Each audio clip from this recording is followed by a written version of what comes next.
Hello friends, आज हम करेंगे लेटर।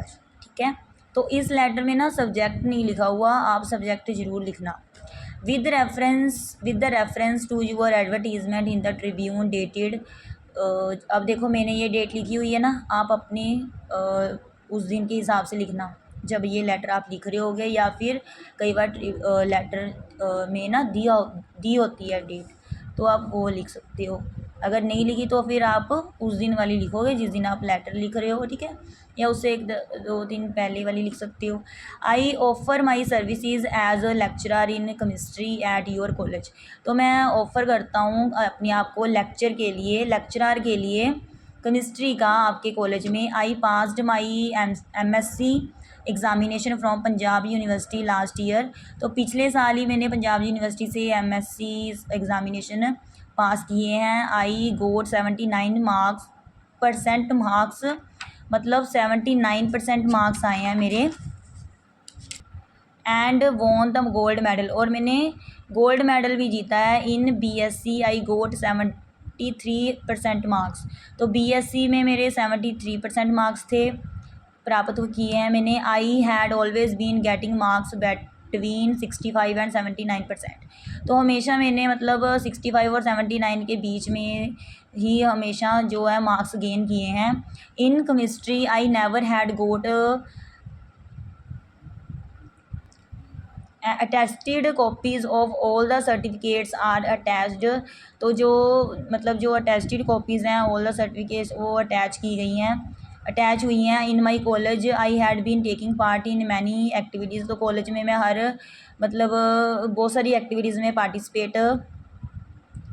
करता था। I was awarded 7 prices in paper reading debates etcetera. तो मैंने बहुत सारे अवार्ड भी प्राइज़ जीतने 7 प्राइज़ जीते हैं पेपर रीडिंग में, डिबेट्स में, और भी बहुत कुछ। I am 22 years old. I am charming personality sweet habits. तो मेरी उम्र 22 साल है और मेरी चार्मिंग पर्सनैलिटी है, स्वीट हैबिट्स हैं। I love the profession of teaching, मुझे पढ़ाने का बहुत शौक़ है। I assure you I shall justify your choice. तो मैं आपको विश्वास दिलाती हूँ कि आप मेरी चॉइस जो है उसको जस्टिफाई करेंगे। Hoping for the positive reply yours faithfully. ठीक है, फिर आप नेम लिखोगे। इसमें सब्जेक्ट नहीं लिखा हुआ तो आप सब्जेक्ट लिखोगे कि किसके बारे में है। ठीक है, इसमें इसके है ना इस लेक्चरर के लिए है, केमिस्ट्री का लेक्चरर कॉलेज में है ना, तो उसके रिगार्डिंग आप लिखोगे। तो इसके साथ ही हम एक लेटर और भी करेंगे। Good use of free time. I hope you have done well in your exam. तो मैं उम्मीद करता हूँ कि तुमने बहुत अच्छा किया होगा अपने एग्ज़ाम में। Now you will be free, अब तुम फ्री हो गए होगे। You might feel bored sometimes. तो कभी कभी तुम बोरिंग फील करते होगे ना। So I suggest you about using of your free time. तो मैं तुम्हें सलाह दूँगा जो फ्री टाइम है उसे यूज़ करने के लिए के बारे में। The most useful way of spending your free time is your hobby.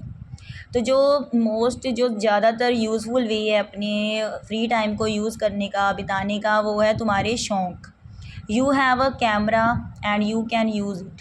ठीक है, तुम्हारे पास एक कैमरा है, तुम उसे यूज़ कर सकते हो। Why don't you go at some hill station with your friends. क्यों नहीं जाते तुम अपने फ्रेंड्स के साथ हिल स्टेशन पर।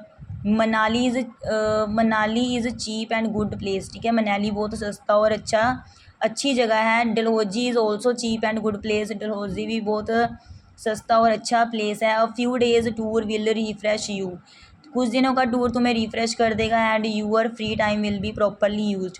और तुम्हारा जो फ्री टाइम है वो भी प्रॉपरली यूज़ हो जाएगा। If you need some money then write to me. अगर तुम्हें पैसे चाहिए तो मुझे लिखो। I shall be glad to send it to you. ठीक है, तो मुझे खुशी होगी तुम्हें पैसे देने में। यूअर्स अफेक्शनेटली, फिर आप लिखोगे। हो सकता है कि देखो फादर अपने बेटे को लिख सकता है, ठीक है, बेटी को लिख सकता है। मदर अपनी बेटी को लिख सकती है, मदर अपने बेटे को लिख सकती है ना। तो किसी भी रिगार्डिंग ये लेटर आपको आ सकता है, आप उस ही अकॉर्डिंग ये लिखोगे। और लिखना तो आपने यही है, बस ये है कि यूअर्स अफेक्शनेटली मदर लिख सकते हो, मदर जो भी ना नेम होगा या फादर, है ना, ये आप लेटर के अकॉर्डिंग ही लिखोगे, ऊपर वाला एड्रेस भी, सब्जेक्ट भी एंड नीचे वाला भी नेम भी, ठीक है। तो थैंक्स।